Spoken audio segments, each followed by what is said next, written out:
निशा शुरू अल्लाह के नाम से। अल्लाह इंसानों को उनकी अस्ल और एक ही जान से पैदा होने की हकीकत याद दिलाता है और तकवा पर कायम रहने का हुक्म देता है। यतीमों के हुकूक की सख्त हिफाजत का हुक्म है। उनका माल खाना, बदलना या दबाना बड़ा गुनाह बताया गया है।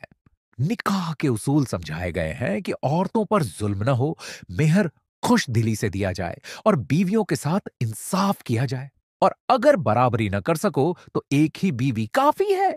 मीरास विरासत के हिस्से मर्दों, औरतों, बच्चों, माँ बाप और रिश्तेदारों के लिए साफ मुकर्रर किए गए। किसी को कम या ज्यादा देने की इजाजत नहीं। यतीमों और कमजोरों की हिफाजत अल्लाह की नजरों में बहुत अहम है। बेहयाई और बदकारियों को रोकने, तौबा और इस्तिगफार के दरवाजे खुले होने का बयान है। अब मर्दों और औरतों के घरेलू मामलात, सुलह, लड़ाई और जुल्म के खिलाफ कदम उठाने के तरीके समझाए गए हैं। अमानतों को उनके हकदारों के सुपुर्द करने, इंसाफ पर कायम रहने और अल्लाह, उसके रसूल और हाकिमों के इताअत का हुक्म दिया गया है। नमाज को मुकम्मल पाबंदी से पढ़ने और खौफ की हालत में भी उसकी कज़ा न करने का अहम हुक्म है। मुनाफिकों की हालत बयान होती है। उनका दिखावा, उनका कमजोर ईमान, उनका मुसलमानों और काफिरों के बीच डावांडोल रहना और उनके झूठे बहानों की पोल खोलकर रख दी जाती है।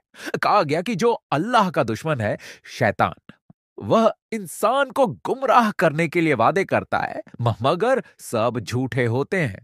अल्लाह मोमिनों को ताकीद करता है कि अपने घर वालों, पड़ोसियों, यतीमों, मुसाफिरों और गरीबों के हुकूक अदा करो और किसी पर घमंड न दिखाओ।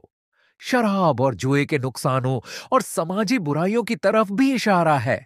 जिहाद और अपने बचाव के लिए लड़ाई का हुक्म है, लेकिन बेगुनाहों से लड़ाई मना है और अमन को तरजीह देने का हुक्म है।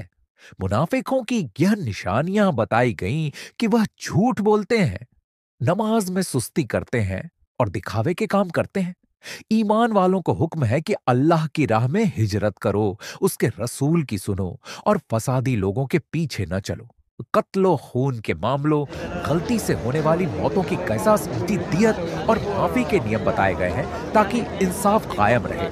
नमाज, तहारत, वुजू और पैगंबर की इताअत को दीन की बुनियाद कहा गया है। यहूदी और अहले किताब की बदअमलियों का जिक्र है।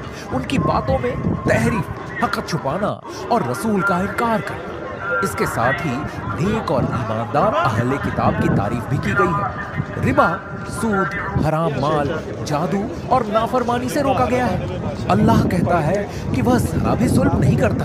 आदमी अपनी नाफरमानी से खुद पर जुल्म करता है। मर्दों और औरतों के रिश्तों, उनकी इज्जत, पर्दे, पाकीज़गी और हलाल हराम के अहकाम बयान किए गए हैं। मोमिनों को ऐलान किया गया है कि रसूल की बात मानना ही असली ईमान है और जो उसके फैसले पर राजी ना हो, उनका ईमान पूरा नहीं। अल्लाह इनसे अमानत, नेकी, सुलह, सब्र और अल्लाह पर तवक्कुल की तालीम देता है। मुनाफिकों का दोहरा चेहरा, उनका बुरे हाल में मरना और उनका अंजाम दोजख बताया गया है। हलाल कमाई, पाक खाना, अच्छी बात और बुराई से रोकने का हुक्म दिया गया है। मुसलमानों से कहा गया कि अपने दुश्मनों से होशियार रहो, लेकिन अगर वह अमन चाहे तो अमन कबूल करो। सूरत के आखिर में विरासत से जुड़ी मुश्किल मसाइल का हुक्म साफ कर दिया गया कि जिस शख्स की औलाद न हो, उसके भाइयों बहनों का हिस्सा क्या होगा और किस तरह माल बांटा जाएगा। और अंत में यह पैगाम दिया गया कि अल्लाह हर चीज का इल्म रखने वाला है, इंसाफ करने वाला है और उसकी हिदायत को अपनाने में ही दुनिया और